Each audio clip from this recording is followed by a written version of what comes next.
How's it going, guys? Brock here, out with a new video. Today is some Warcraft news. I wanted to cover some new and exciting stuff for the Season of Discovery, as well as some new rep changes that you might want to know if you're playing retail with the Dream Wardens.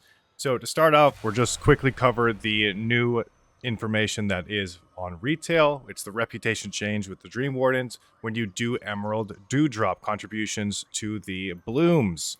These right here, the Dream Seed blooms. You can contribute either Dream Seeds or Emerald Dewdrops, which is a currency that you get from just doing world content out in the open. You can also pick up the currency when a Dream Seed bloom is active. There's mobs that you can kill, things you can step on that give you dew, and little growths that you can pull on also.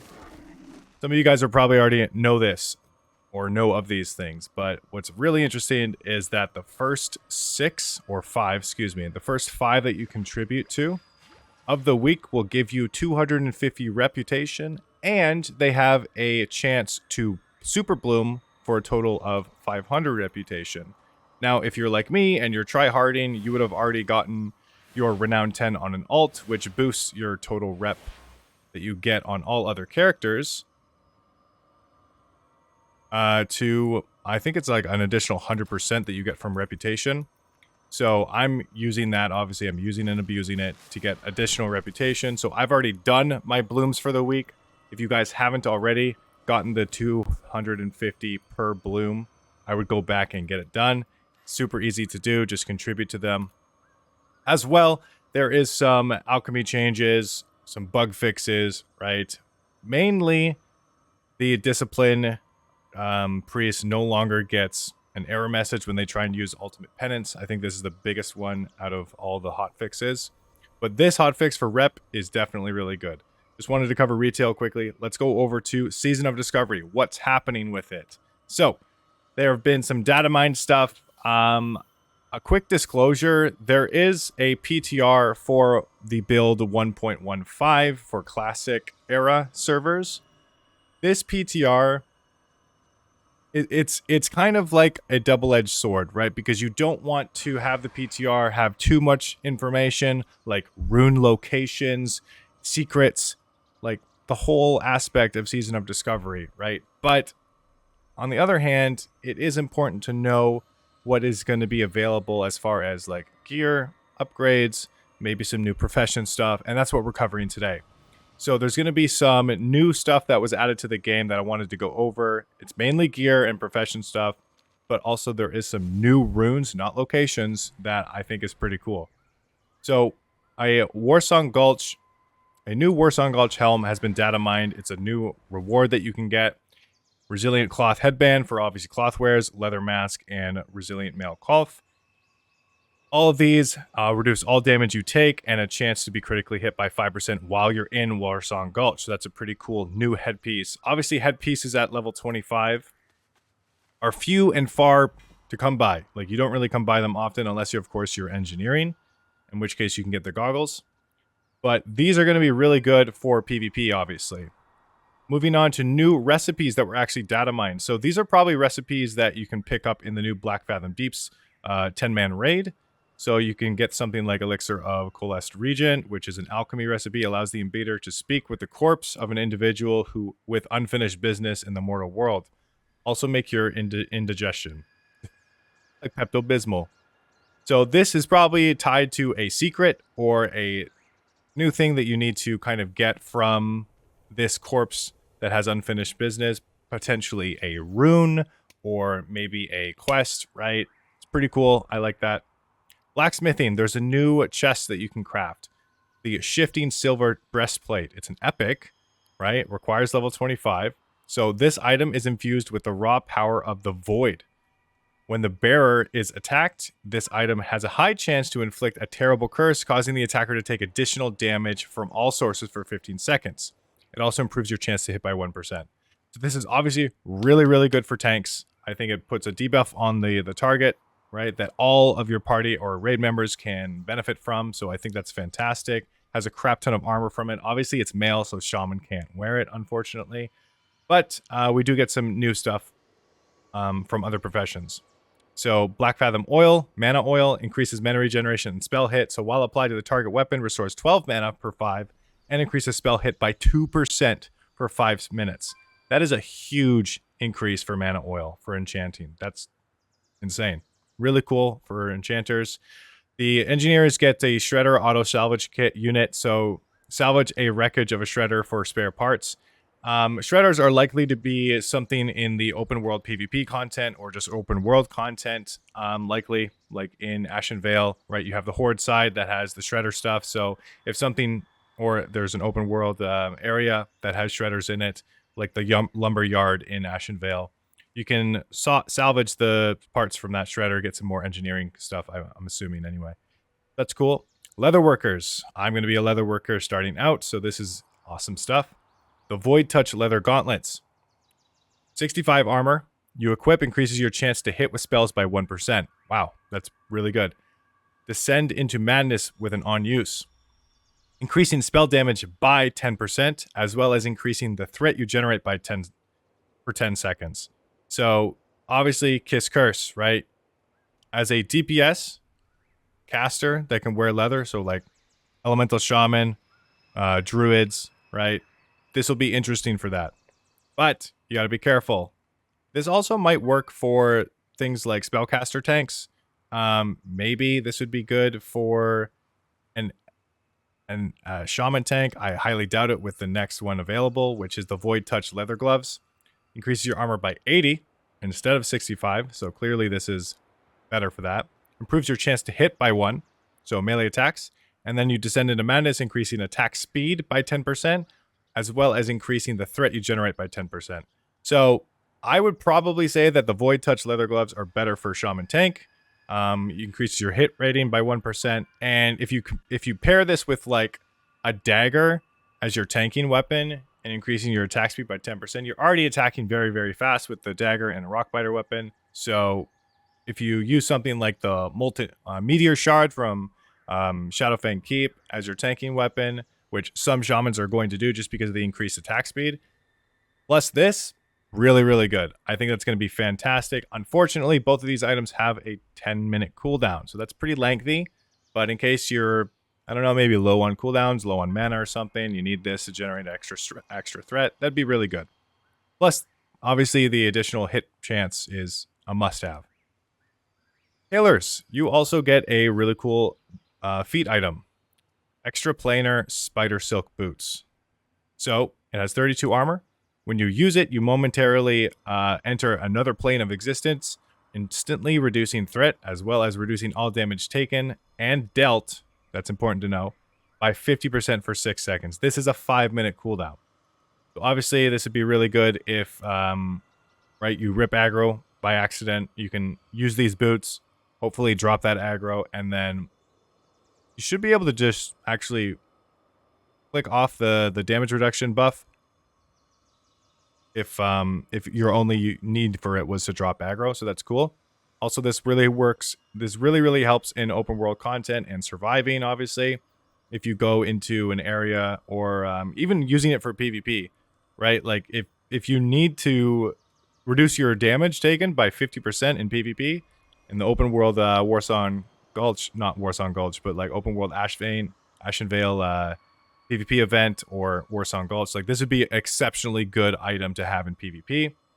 50% damage reduction for 6 seconds is no joke.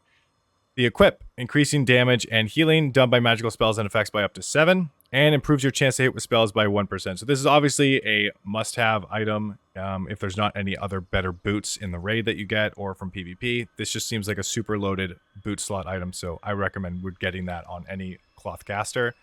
Even, honestly, Ellie Shaman or Balanced Druid might even want this too, which means you'd have to go tailoring for it. So, pretty cool stuff. Okay, there are some new idols, librams, and shaman icons that have been data mined. This is cool that they're adding these things into the game. It's uncertain if we're going to be able to equip these items or have these items at as low a level of 25. It's possible that some of these drop from the raid. They drop from reputation, or maybe some quests that are going to be added. possible also that there's going to be some PvP ones that are introduced via the Warsong Gulch vendors or Ashenvale potential rep that you can get from them and those vendors. So we don't know exactly what they do, but all we can do is speculate on that. So pretty cool that they're adding these. Hopefully we get to use Shaman stuff or any idols, librams, or totems, I guess, in low-level content. So that'd be cool. New runes have been data mined. We don't know where they are, right? We don't know how they're obtained. We don't know if they're even going to be available for the first phase of Season of Discovery. There is some new ones. Hunters get Blessing of Kings, essentially. So, Aspect of the Lion. It's a belt engravement. Engrave your belt with the Aspect of the Lion rune. The hunter takes on the Aspect of the Lion, increasing total stats by 10% for all nearby allies, and increasing total stats for the hunter by an additional 10%. So that is pretty cool. Wow, they get kings plus the additional 10% stats. That's amazing. Druid got efflorescent, heals the three nearby injured parties. Can't talk right now. Or raid members within 15 yards for the selected area.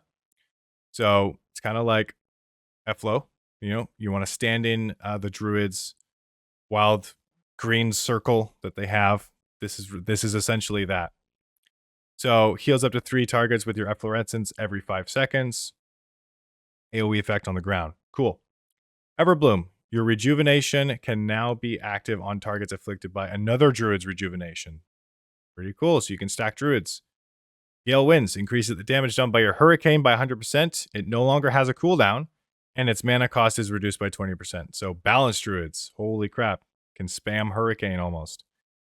Natural reaction increases your dodge chance by 10%. You generate 3 rage for every time you dodge while in bear form or dire bear form, and 10 energy while in cat form, or a 1% of your maximum mana while you're in any other form. So this is obviously a really good tanking rune. Depending on how much bears are going to be dodging, this is going to be really good for rage generation. Renewal. Instantly heal yourself for 30% of your maximum health. Usable in all forms. Really good for PvP. Torrential Downpour, 115 to 135 damage per 2 seconds. Don't really know much else other than that. It's probably going to be an AoE ability. We'll see. Moving down to Paladins, Path of Arthas. That's a really cool name for a rune. Your connection to the light has been damaged.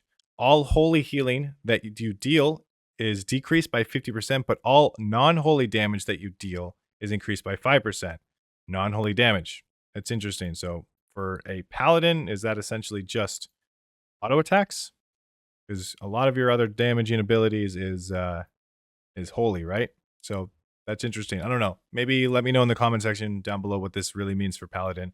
Maybe it's an undervalued rune or underperforming rune, because 5% doesn't feel like a whole lot when you're comparing things like judgment damage, right? You're going to get Crusader Strike. You're going to get, what was it? Holy Storm.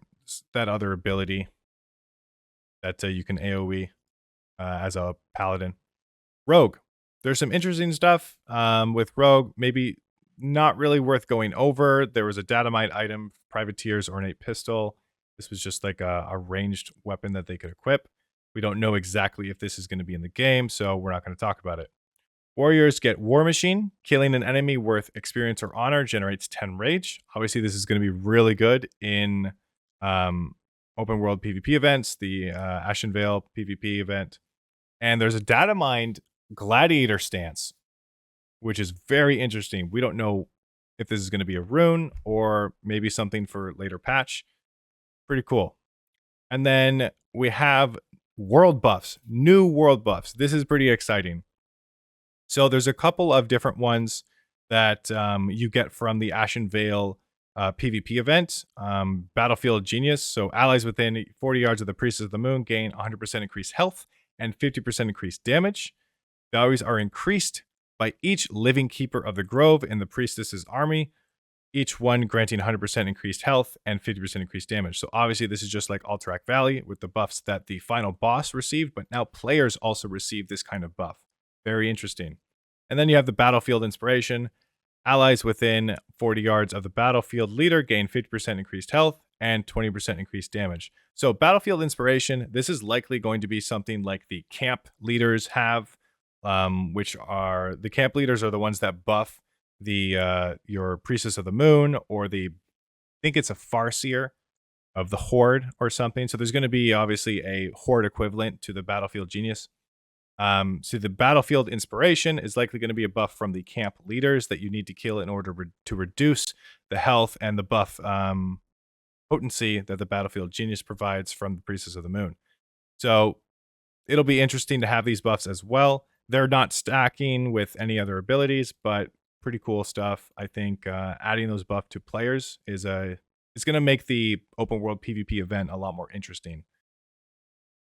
There's also new world buffs itself. So you get one from Black Fathom Deeps, probably from when you finish the raid or you hand in an item, just like you would in Orgrimmar or Stormwind, like the Onyxian helmet or the Onyxia's head, or the Zandalari buff, right? After you've completed something in the raid, you go back to your major city and you can hand in something and you get the world buff for everybody.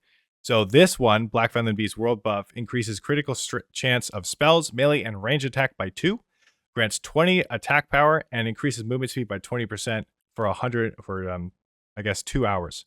That's really cool. I like the flavor of that. Obviously, melee get a little bit more, or melee and hunters get a little bit better increases from this buff than casters do. But then you also have the Ashen Veil world buffs, which is likely going to be tied to the Ashen Veil world PvP event. So Ashen Veil Rallying Cry increases all damage and healing done by 5% for 2 hours. This is nice. I like this. This is a nice little level 25 increase. It's not obviously as strong as the Warchief's Blessing or King's Blessing or Zandalari buff, but hey, I'll take an extra 5%. There's also some other data mine stuff. Now, these are interesting items or tooltips that I kind of want to talk a little bit about. So other new world buffs present seem to be shrines. So currently it is unsure if these will be open world buffs or full-blown world buffs. But Secrets of Elune allows you to meditate on the mysteries of Elune at Moonwells. So you can go to a Moonwell, meditate, and then you get a buff that increases your intellect by 5%. They have these things for like undead, which increases your armor. So you can go to a graveyard to do this. A light or a holy place, mysteries in holy places, so like a church or something, I guess, or like a holy shrine, allows you to meditate at these places, and then you get increased spirit by 5%, and then you have these Loa shrines or altars, which increases your stamina by 5%. So obviously, we're gonna want to get 3 of these buffs at least before we head into the raid as a shaman tank, or tank in general. The spirit is obviously going to be really good for healers and casters, but thankfully we'll have to get 3 out of the 4. If we actually don't even know how long these buffs persist for, maybe they're a short amount of time, just kind of things that you can get before you head into a questing area or something like that, or the open world PvP. It's unsure if these are going to be able to be dispellable, or any of the new buffs are going to be dispellable. Hopefully not. I would hate to have those kind of degenerate content in Season of Discovery. So fingers crossed that Blizzard patches it so that these are not dispellable, and then you don't have to worry about it. And griefers in the game. But let me know what you guys think.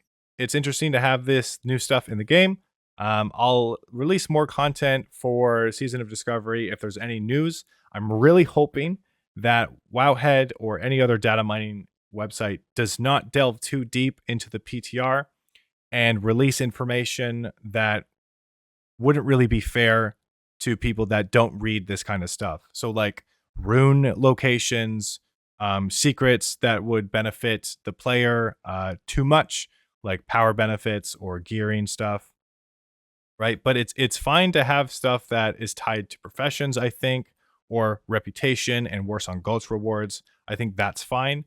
Anything that deals with like the open world content and the nature or spirit of Season of Discovery, I think should be left until the game actually launches. So fingers crossed on that. Let me know what you guys think. And until next time, keep calm and mail Shaman. Bye-bye.